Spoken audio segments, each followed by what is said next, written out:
My name is Amelia Hart. I'm 32 years old, and until that Wednesday night, I thought I had built a life steady enough to survive ordinary storms. I owned my condo before Felix Arden ever moved in. I bought it with 7 years of overtime, missed vacations, cheap dinners, and the kind of discipline people praise only after they benefit from it. Felix had lived with me for 2 years. He paid a small amount toward utilities and groceries, something we agreed on because he was between career phases, as he liked to call it. I never held it over him. I loved him. Or, at least, I loved the version of him I thought was real. We were planning our annual summer send-off barbecue for Saturday. It was our thing, or I believed it was. 50 people. Folding chairs on the balcony, paper lanterns Felix picked out months ago. My butcher had already reserved the meat order. I had a liquor store list open on my laptop, 1 column for beer, 1 for wine, 1 for the expensive bourbon Felix always bragged about, even though I was the one buying it. Felix was sitting across from me, scrolling on his phone, his face lit blue in the dark living room. "Oh," he said casually, like he had remembered we were low on napkins. "Just a heads up, I invited Dominique." My pen stopped moving. I looked up slowly. "Dominique?" He didn't look at me. "Yeah?" "Your ex-girlfriend Dominique? The woman you dated for 5 years? The one you said was so toxic you had to block her on everything?" Felix gave this little laugh through his nose, already annoyed that I wasn't reacting the way he wanted. "She's different now. She reached out a few weeks ago and apologized for everything. We ran into each other last week. She's matured a lot." A few weeks ago. Last week. And I was hearing about it 3 days before 50 people entered my home.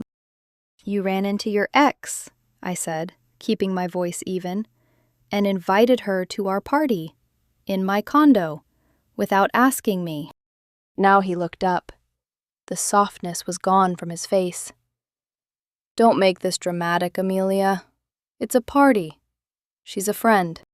She is your ex. She's a person.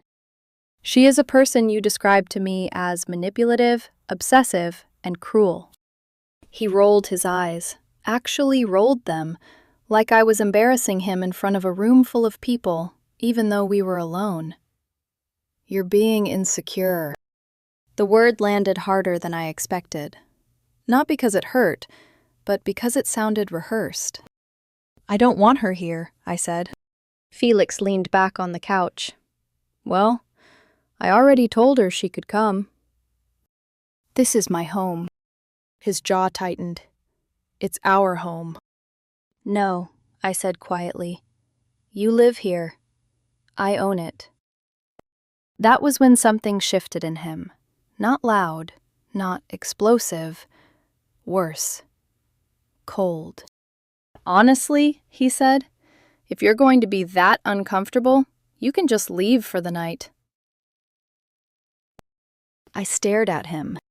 He kept talking, as if each word wasn't digging the grave deeper. "Go see a movie. Have dinner with someone. It's just a few hours. I'm not going to let your jealousy ruin this." There are moments when betrayal doesn't arrive like a slap. Sometimes it walks in politely, sits down across from you, and explains why you should disappear from your own life. I put the pen down. "Understood," I said. Felix's shoulders relaxed. He smiled, relieved. "Good. I'm glad you're not going to be childish about it."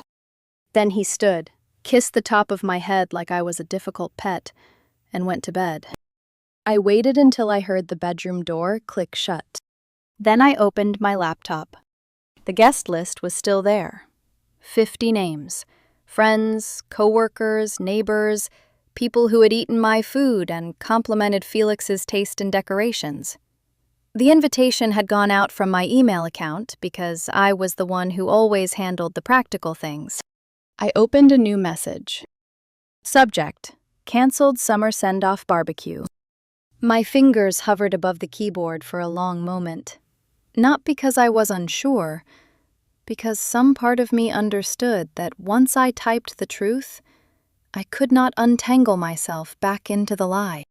Then I wrote, "Hi everyone. I'm sorry to do this at the last minute, but I have to cancel this Saturday's barbecue. Felix has informed me he invited his ex-girlfriend Dominique and would prefer to host her here. When I told him I was uncomfortable, he suggested I leave my own home for the evening so they could be more comfortable. Obviously, this isn't the party we all planned, and I'm not willing to host under those circumstances. Sorry again. I hope to see you all soon under better circumstances. Best, Amelia." I read it once. Then I hit send. All 50 people. After that, I walked into the guest suite, locked the door, set my alarm for 6, and lay awake staring at the ceiling while the air conditioner hummed like nothing had changed. The next morning, Felix's phone started vibrating before sunrise. At first it was one buzz, then another, then a storm of them.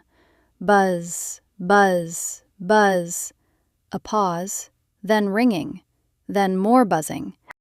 A few minutes later, his footsteps pounded down the hall. The guest room handle rattled. "Amelia?" His voice was sharp. "Open the door." I didn't answer. The handle rattled harder. "Amelia, what did you do? My phone is exploding. What did you send?" I got up, made coffee from the small machine in the guest suite, and took one slow sip. Then came the first call I could hear through the wall. "No, Maya, that's not what happened," Felix said, his voice cracking under panic. "She twisted it. She's being controlling. I didn't tell her to leave like that." Another pause. "No, I didn't invite Dominique behind her back. I mean, I did invite her, but... Maya, listen to me." I almost laughed, not because it was funny, because truth sounded different when someone had to repeat it out loud. By 7:30, Felix was screaming through the door. "You humiliated me! You made me look like a cheater! Open this door right now!" I opened it at 8. He stood there in sweatpants, hair messy, face red, phone clutched in his hand like it had betrayed him too. "You need to fix this," he snapped. "Send another email.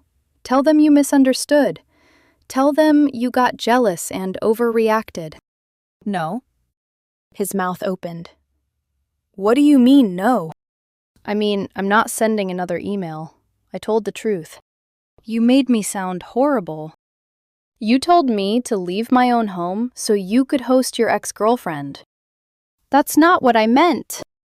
"What did you mean?" He had no answer, just anger. Before he could start again, the front door opened.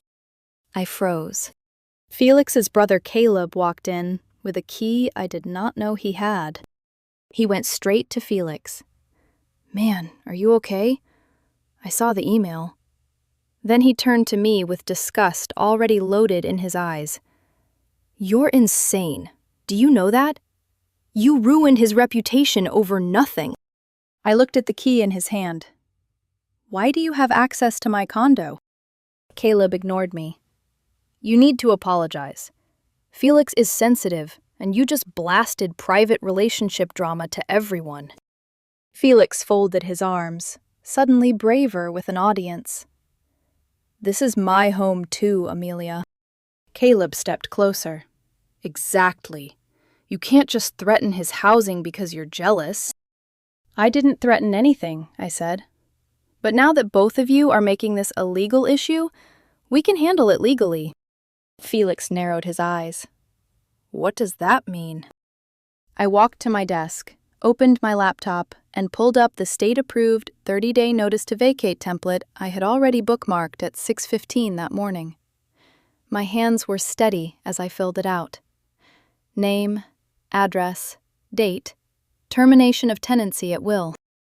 The printer hummed. Felix watched the pages come out like they were a weapon he hadn't believed I owned. I signed both copies and handed one to him. His face strained. "What is this?" Your formal 30-day notice to vacate. Our verbal tenancy agreement is terminated. You have until the 20th of next month to leave with all your belongings. Caleb's mouth fell open. You're evicting him? I'm terminating his tenancy. Felix's voice broke into something between rage and fear. Over a party? No, I said. Over you inviting your ex behind my back.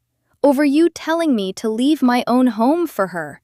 Over you proving that my comfort, my trust, and my property mean less to you than keeping Dominique happy. For the first time, Felix had nothing clever to say. Then his eyes hardened. You'll regret this, he whispered. I believed him. That was the worst part. The condo became a battlefield after that. Not the dramatic kind with shattered plates and screaming matches every night. Felix was smarter than that. He understood something dangerous about appearances.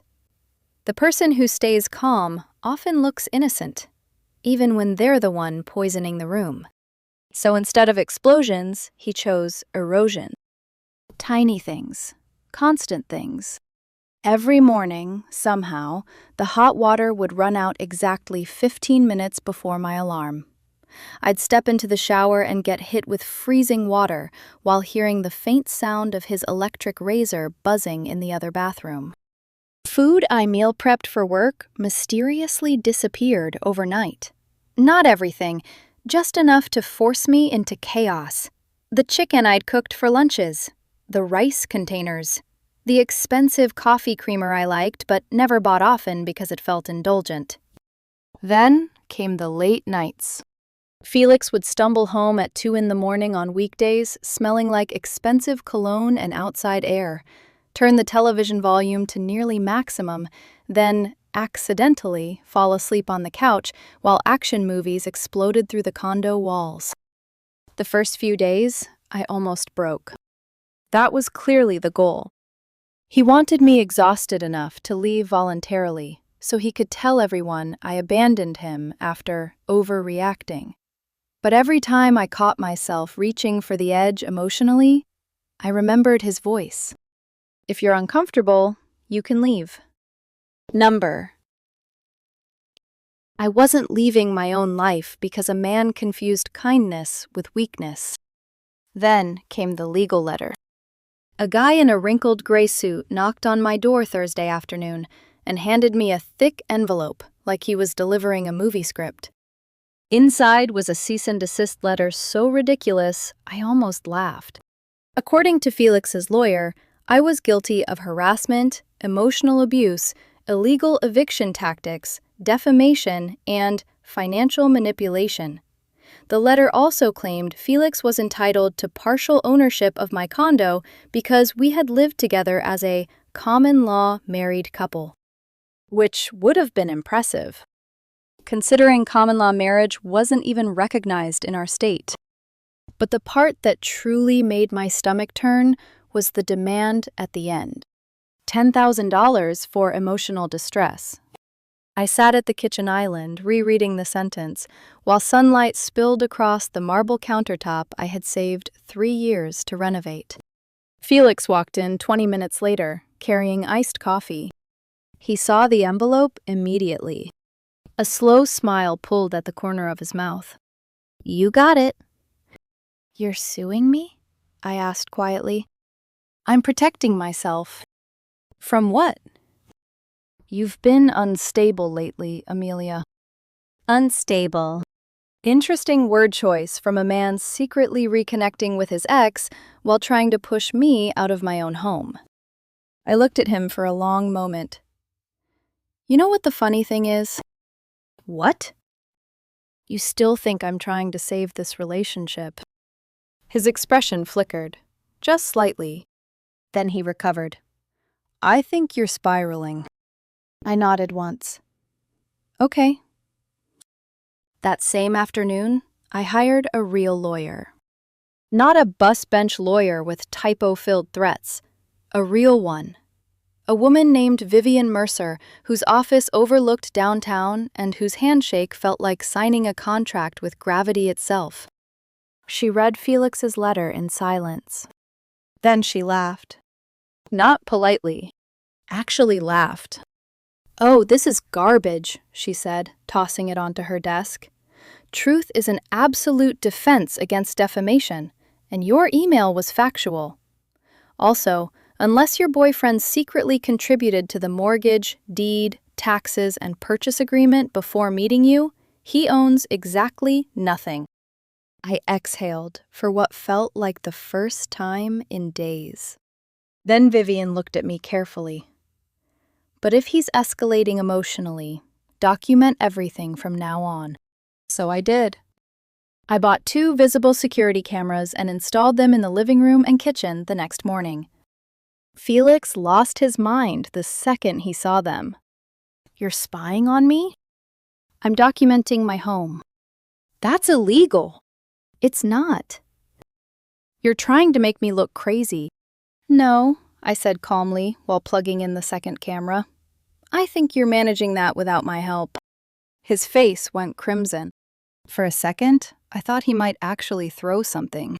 Instead, he stormed into the bedroom and slammed the door so hard a framed photo rattled off-center in the hallway. The late-night television concerts stopped after that. Funny how quickly people behave when accountability enters the room. But Felix wasn't done. 3 days later, I came home from work and froze in my office doorway. A bright yellow sticky note was attached to my framed art print. Mine. Anniversary gift 2021. Don't touch. I stared at it in disbelief. The print was a signed, limited edition piece from an artist I'd followed for years. I bought it in 2017, 1 full year before I even met Felix. I remembered eating instant noodles for 2 weeks afterward because the purchase had been so irresponsible financially. And now he was trying to claim it. I could practically see the strategy forming behind it. If he claimed enough things loudly enough, eventually some mutual friend, or maybe even a judge, might think there was uncertainty. I took a picture of the sticky note. Then I climbed into the attic storage space above the hallway closet and spent 2 hours digging through old file boxes until I found exactly what I wanted. The original gallery receipt. Dated. Signed. Purchased under my name and card. The next morning, I taped a photocopy of the receipt directly beside his sticky note. When Felix walked past it later, he stopped dead. His jaw tightened. But he said nothing. Because liars hate paperwork. That should have been enough warning. It wasn't. The real discovery happened by accident. I manage the shared toll account tied to the condo garage because it links to my credit card. I logged in one evening, intending to remove Felix's transponder before the next billing cycle. Instead, I noticed a pattern. Tuesday. Thursday. Tuesday. Thursday. Same bridge exit every single time, around 9:15 p.m. Then the return toll between 1 o'clock and 1:30 in the morning. My pulse slowed. Not sped up, slowed. Because deep down, some ugly part of me already knew. Felix had told me for months he was going to late gym sessions with Caleb. Except Caleb lived downtown.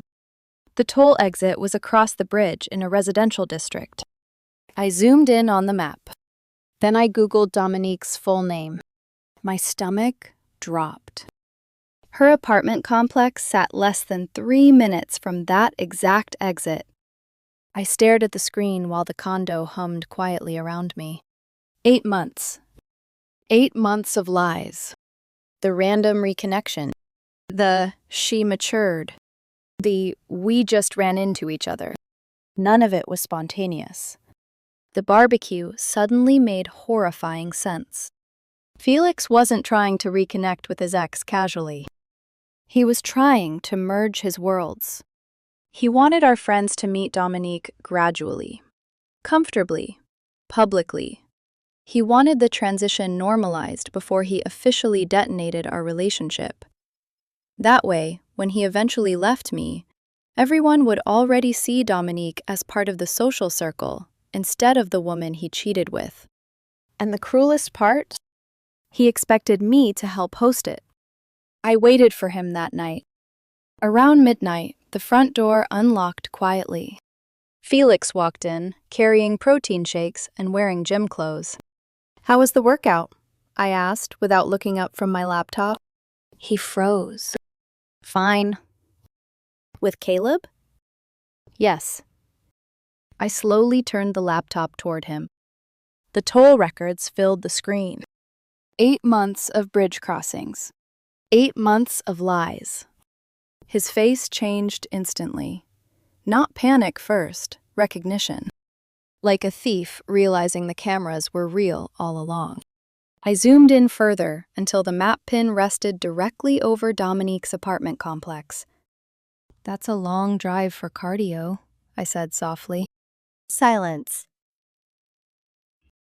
"You know what hurts the most?" I continued. "Not even the cheating." Felix swallowed hard. "It's that you were trying to erase me before you left. You wanted me gone from my own home emotionally before you replaced me physically." "I can explain." "No," I interrupted. "You can't." For the first time since this started, he looked afraid. Not angry. Not manipulative. Afraid. Because the performance had ended. I leaned back in the chair. "The party wasn't about friendship," I said. "You wanted everyone to meet Dominique so you wouldn't look like the villain later." His eyes dropped. There it was. Confirmation without words. "You really thought I was stupid," I whispered. "I didn't." "You told me to leave my own condo so you and your ex could spend the evening together." "It wasn't like that." "Then why were you visiting her apartment twice a week for 8 months?" He said nothing. The silence answered for him. I closed the laptop slowly. "You have 18 days left on the notice," I said. "Or you can leave tonight." Felix stood there for several seconds, breathing hard. Then he walked into the bedroom and locked the door. No yelling. No denial. Just defeat. The next morning, Vivian sent his lawyer a formal response, including the toll records, camera documentation, and proof the art print belonged to me. Funny thing. The emotional distress lawsuit suddenly became very quiet after that. But something told me Felix still believed he had one final move left, and people like him were most dangerous when cornered. The 30-day notice expired on a Tuesday at noon. I came home from work at 12:45 p.m. expecting silence. Instead, Felix was sitting on the couch surrounded by half-packed boxes, casually watching television like nothing had changed. I set my keys down slowly. "Felix," I said, "the notice expired 45 minutes ago." He smirked. "My lawyer says you can't force me out. We'll drag this through court if we have to." There it was. His final card. He thought I'd panic at the idea of a long eviction process. Thought I'd beg for compromise just to end the stress. Instead, I pulled out my phone and called the non-emergency police line. His smirk disappeared immediately. "You're calling the cops?" "You're trespassing." 2 officers arrived 20 minutes later. The moment they stepped inside, Felix transformed instantly. Tears, trembling voice, claims that I was abusive, unstable, trying to throw him onto the street. The female officer looked skeptical until I handed over my folder. Condo deed. Driver's license. 30-day notice. Affidavit of service. Tenancy statute. Everything organized. Everything documented. The officers read quietly, while Felix's performance slowly collapsed beside them. Finally, the male officer looked at him. "Sir, your tenancy has legally ended. You need to leave."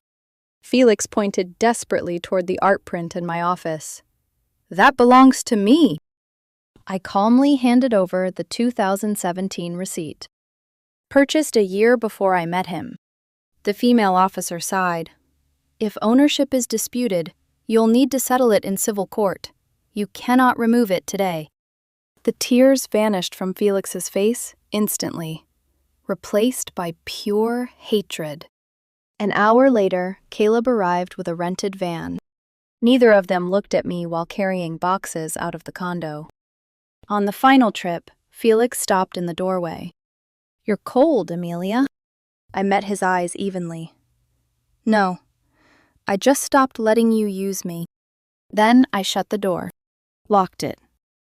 And for the first time in months, the condo felt quiet. A week later, I heard through mutual friends that Felix moved in with Dominique. Apparently, her apartment was tiny, her patience was worse, and the exciting fantasy they built together collapsed almost immediately under real bills and real life. Caleb stopped speaking to him after learning the affair had been going on for months. As for me, I changed the locks, hired a deep cleaning crew, and reopened the barbecue invitation list. My final email was short.